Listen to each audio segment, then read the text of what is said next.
5000 வருஷங்களா இந்த உலகத்துல ஒரு இதயம் துடிச்சுக்கிட்டு இருக்கு. அந்த இதயம் கெட்டு போகாம ஒடிசால பூரி ஜெகநாதர் கோயில்ல பத்திரமா இருக்கு. அந்த இதயம் கிருஷ்ண பரமாத்மாவோட இதயம்.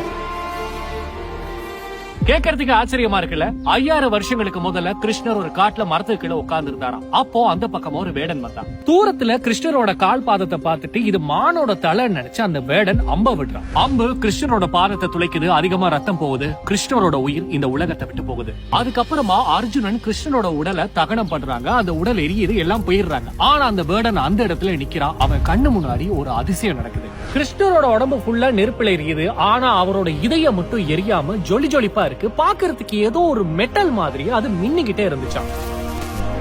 இத பார்த்து அந்த வேடன் என்ன பண்ணானா, அந்த இதயத்தை ஒரு மரப்பலகையில வச்சு ஆத்துல விட்டுட்டானா. அந்த இதயம் ஒடிசால பூரிங்கிற இடத்துல இருக்கக்கூடிய ஒரு மன்னன் கிட்ட போகுது. அந்த மன்னன் அந்த இதயத்தை பார்த்ததுக்கு அப்புறமா அவனுக்கு ஒரு விஷயம் தெரிய வருது, இது கிருஷ்ணரோட இதயம் அப்படின்னு.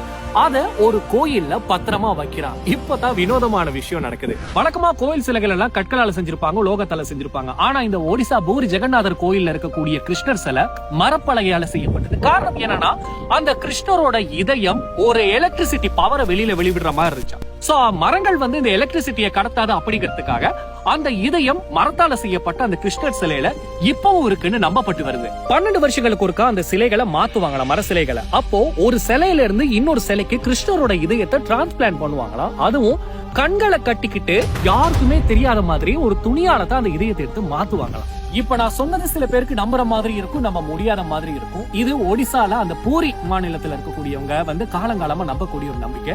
எது எப்படி இருந்தாலும் கிருஷ்ணரோட இதயம் இன்னும் இருக்கு. அது அந்த கோயில் மரச்சிலையில பத்திரமா இருக்குன்னு சொல்றாங்க.